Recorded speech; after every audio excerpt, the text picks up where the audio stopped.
When life doesn't so much give you lemons as hurl them at you from a great height, with the intent of inflicting significant damage on you, it's sometimes a moment for big change. You can't carry on doing what you've done before. It's going to force you to jump the tracks, find ways around the problem, reframe the world. Now, innovation history is full of examples. Take the case of Django Reinhardt, a successful musician in the 1920s whose career was nearly brought to a sudden end in 1928 when his caravan caught fire, leaving him with life-threatening burns over half of his body, including damaging 2 fingers of his left hand, with all that implied for his ever being able to play guitar again. His response was to evolve a completely new style, using his remaining fingers, and in the process creating the distinctive approach which made his name as one of the founders of gypsy jazz. The pianist Keith Jarrett had a similar challenge to his ability to play, though fortunately less physically direct. Contracted to give a late-night concert in Cologne's Opera House, he arrived to find a mix-up meant that the piano on which he was to play was an out-of-tune and malfunctioning rehearsal machine. With some frantic and unfinished attempts by a tuner to bring it into line, Jarrett embarked on a journey of improvisation, adapting to the limitations of the instrument to create what has become a legendary and thankfully recorded performance. In the world of healthcare, there's a website, Patient Innovation, which reminds us of just how powerful this effect can be. It lists thousands of innovations which patients and their carers have developed as ways of finding a solution to their problem, getting round, reframing the challenges that are facing them. Now, this isn't a new phenomenon.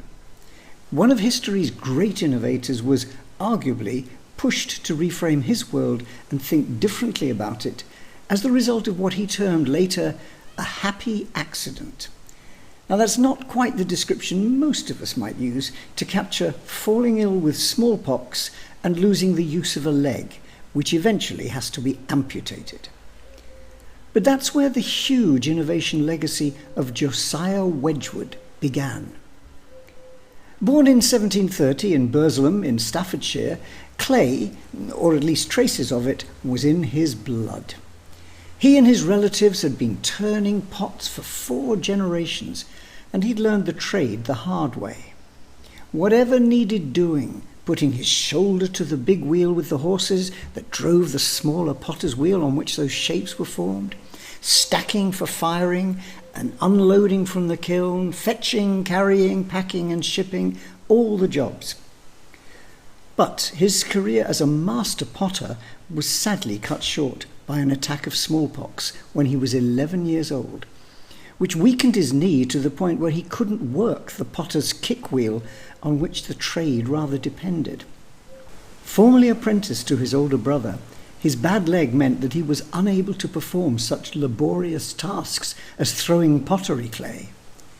Instead, he began to spend much of his enforced sitting time reading and experimenting, trying out new ideas and recipes, and painstakingly recording the results in his notebooks.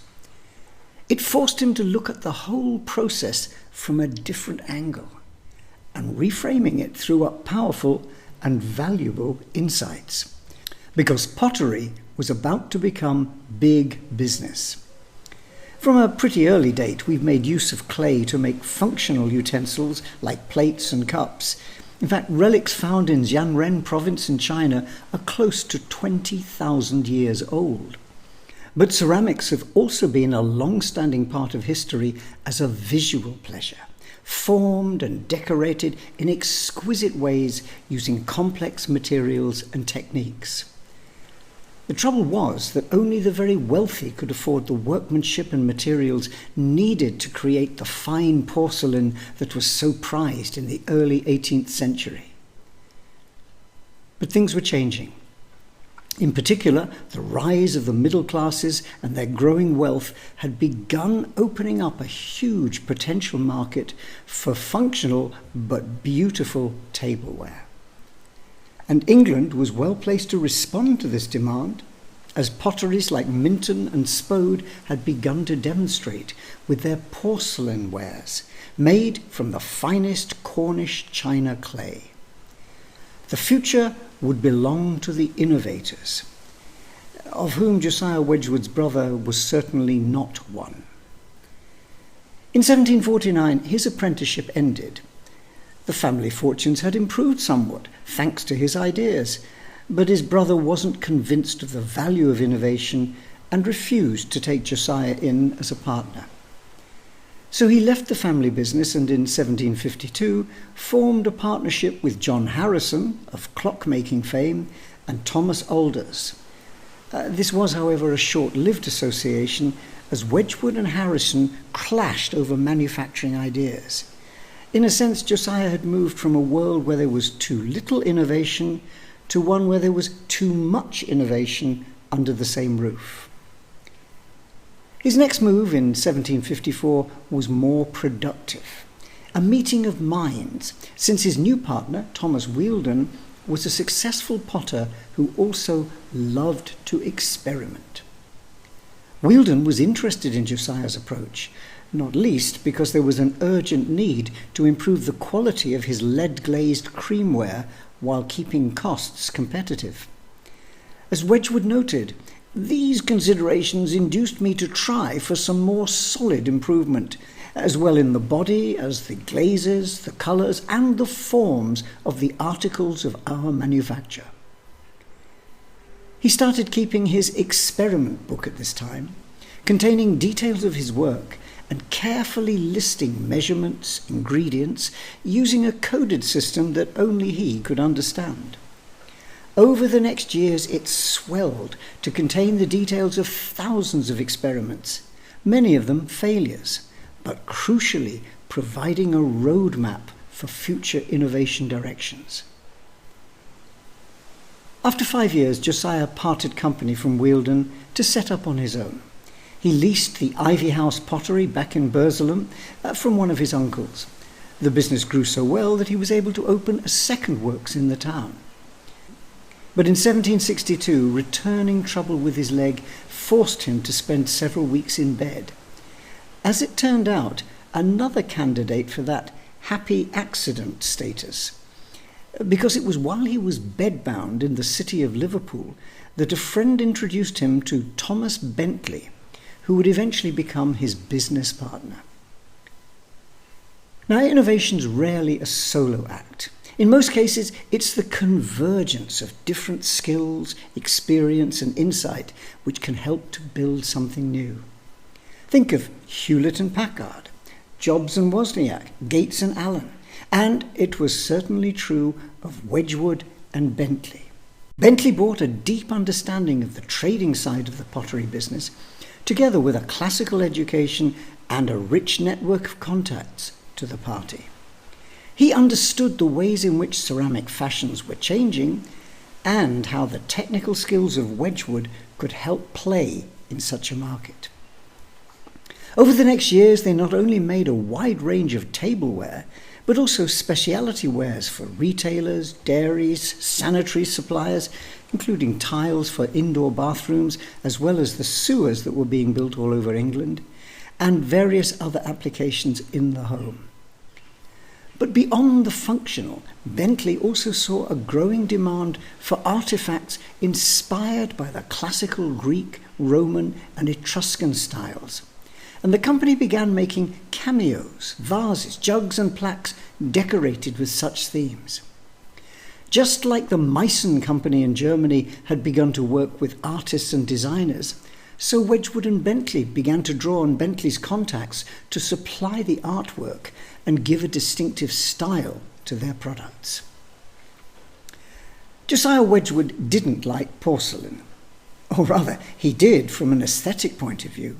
Its white purity, translucent thin strength, the wonderful shapes it could be fashioned into, all of these triggered his potter's admiration as the high point of the craft.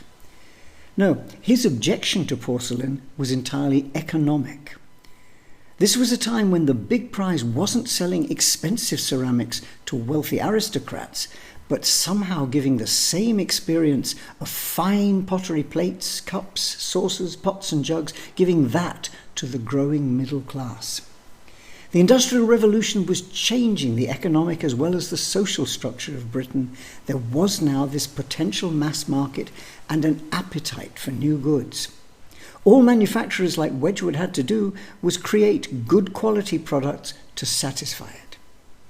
Well, he worked hard. He understood this and worked hard to bring to simpler earthenware and stoneware those distinctive features, fine designs, and the tactile quality normally associated with porcelain. Wedgwood's favourite motto was, "Everything yields to experiment." And so he continued the laboratory work, aiming to move pottery from a rude, uncultivated craft into a field of applied science. And it was through this process that he made his first major achievement, the invention of a green glaze, recorded after 6 months of unsuccessful trial and error as experiment number 7. It proved to be popular and helped establish their business's reputation for innovation, something which he followed up with in the development of a better form of creamware. Creamware is a cream-coloured earthenware, and it had become popular as an economic alternative to porcelain, but it had significant limitations. But through his experimental approach, Wedgwood transformed it into a high-quality ceramic that was really versatile. It could be thrown on a wheel, turned on a lathe, or cast. The company began receiving orders from the highest-ranking people, and in 1765 received an invitation from St. James's Palace, London, for a complete set of tea things with a gold ground and raised flowers upon it in green. That invitation came from Queen Charlotte, the wife of King George III, and it took the form of a competitive tender.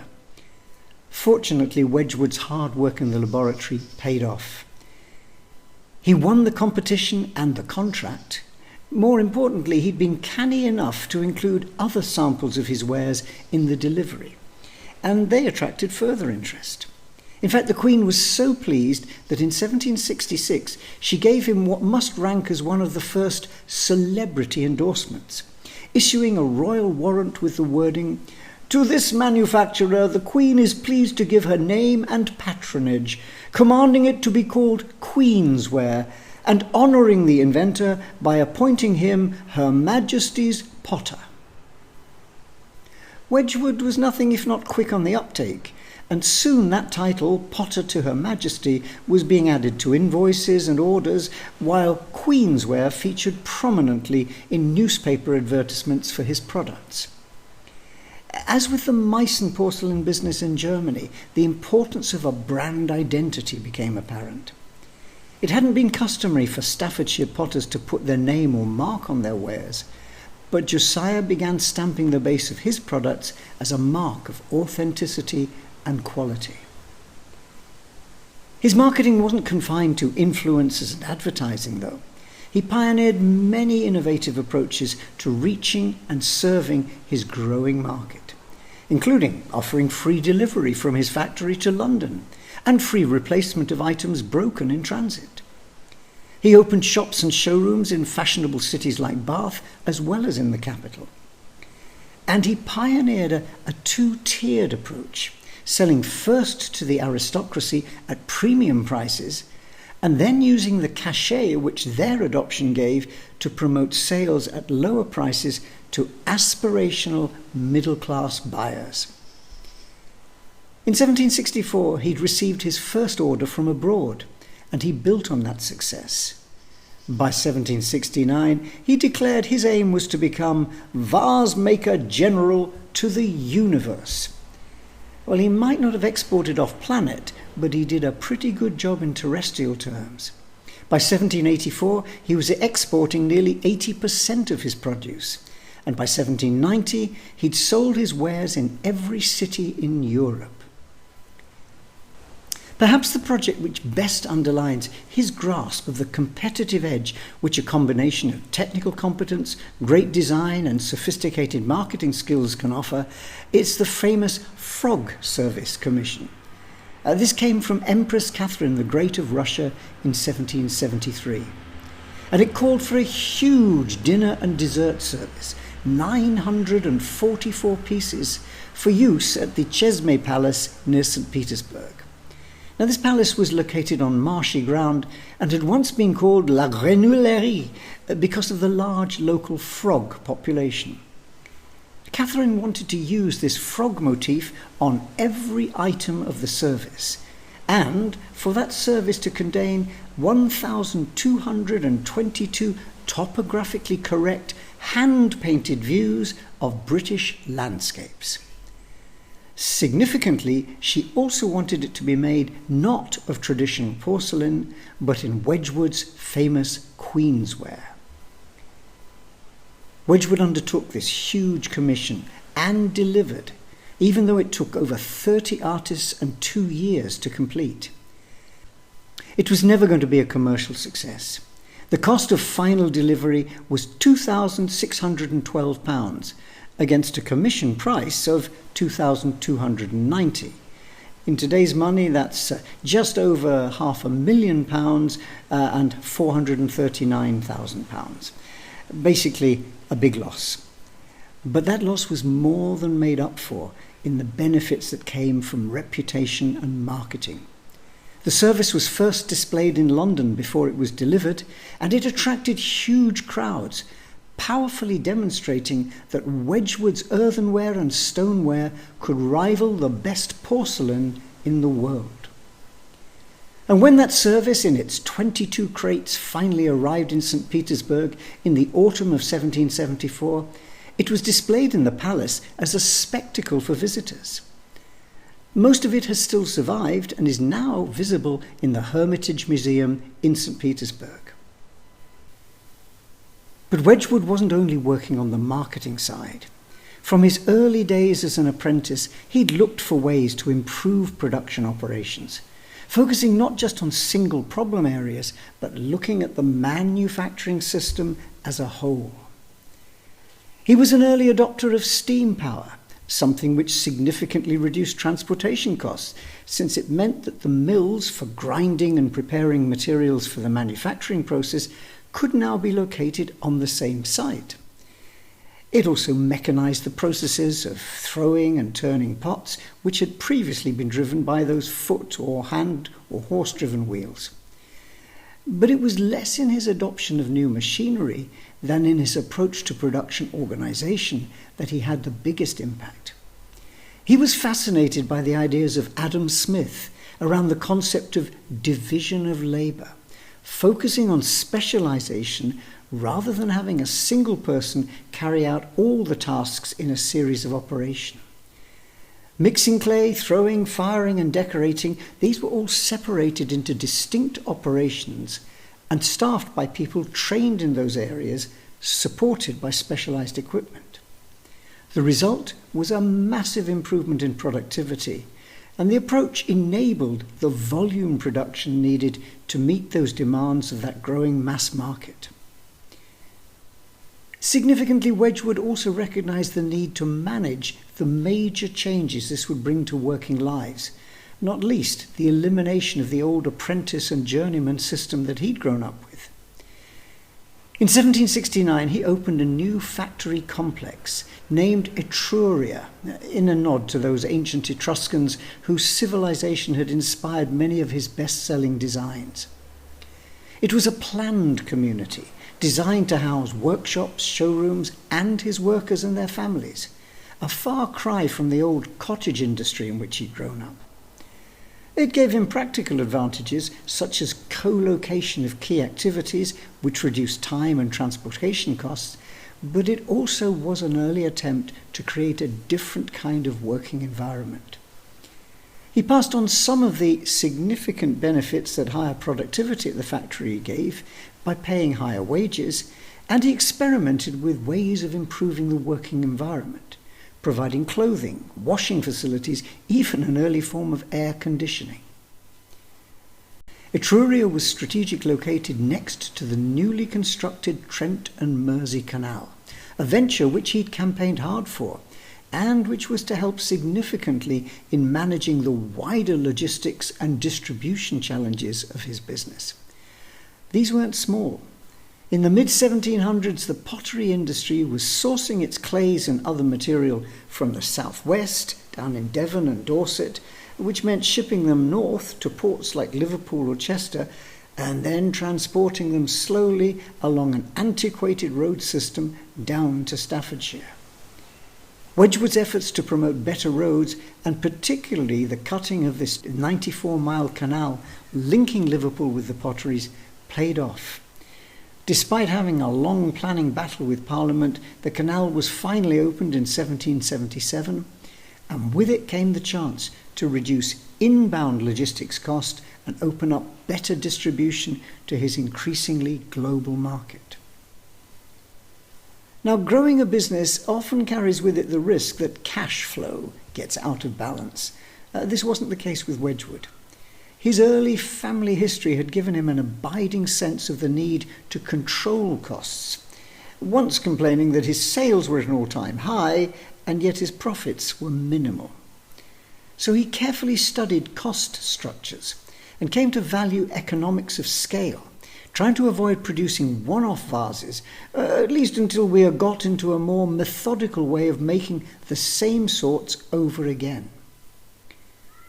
And as we've seen, he brought a scientific approach to his work, carefully recording the results of his experiments to build a clearer understanding of how to move manufacturing from a haphazard trial and error process to one which allowed for reproducible control.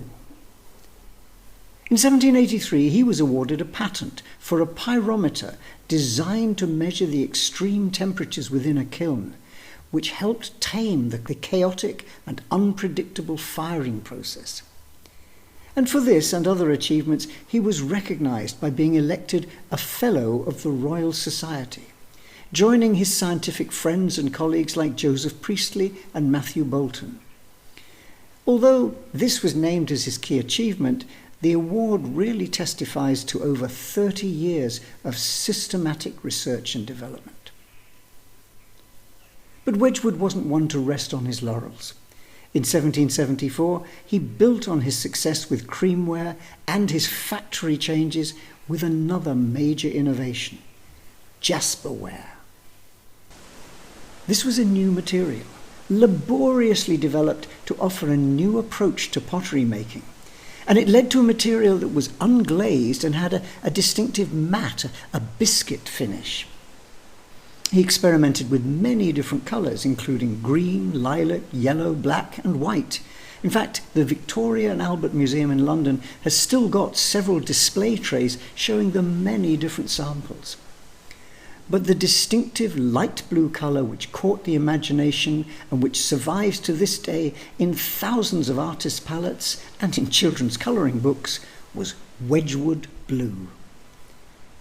Now, Jasperware's development built on Bentley's observation of that growing interest in ancient cultural artefacts from Greek, Roman and Etruscan civilizations. Wealthier people had begun undertaking the grand tour of Europe and bringing back souvenirs such as Roman cameos. Jasperware provided the perfect medium for making such products available in England. Pieces would be ornamented with scenes and reliefs, not simply painted on, but applied as a separate layer of clay before firing. It gave Wedgwood products a distinctive trademark to further bolster their brand. Now, in keeping with Wedgwood's philosophy, the Jasperware product and process continuously evolved. For example, early specimens used cobalt to colour the entire body, mixing it in with the clay. But this was extremely expensive, and so a later development used a dipping process in which a thin layer of coloured slip, that's a kind of watery clay, was applied just before firing. Now, this continuous improvement of the Jasperware concept led to perhaps Wedgwood's last and what he considered his great work, the 5-year journey towards creating a replica of the ancient Roman Portland vase. The original was a masterpiece of cameo glass from the 1st century BC and has always been considered one of the greatest works of antiquity. No one knew how it had been made. The secret of its creation had been lost for over 1700 years. Wedgwood's attempt to recreate that was less a commercial venture, though once again it did bring powerful reputational benefits, but instead he saw it as the ultimate challenge of his technical skills. To achieve this, he conducted thousands of experiments over those 5 years to perfect the blue-black colour and the delicate low-relief figures in Jasperware. He relied on the pyrometer he'd invented to control the firing and worked with renowned sculptor John Flaxman to create those intricate white reliefs. The project had many challenges, including the fact that very often it would blister and crack at a late stage. But his persistence paid off. The first successful copies of that vase were released in 1790. They proved to be so accurate that when the original was accidentally shattered at the British Museum, Wedgwood's Jasperware copy was used to help piece it back together. Now, Wedgwood's health had never been great. He'd finally had that leg amputated in 1768. By 1770, his sight was beginning to fail him. When Bentley died in 1780, Wedgwood stepped back from the marketing side and focused his remaining attention on the factory and his laboratory. But in 1794, he fell ill again and died, aged 64, in 1795. Was it worth it? He'd started by inheriting £20 from his father. When he died, he left one of the biggest industrial concerns in England, and his personal fortune was around £500,000 in those days. That's around 50 million today. When he began the business, the big names in Staffordshire pottery were those of manufacturers like Josiah Wedgwood and Thomas Minton. It didn't take long before the name of Wedgwood and Bentley was up there with them, their company arguably the best-known pottery in the world.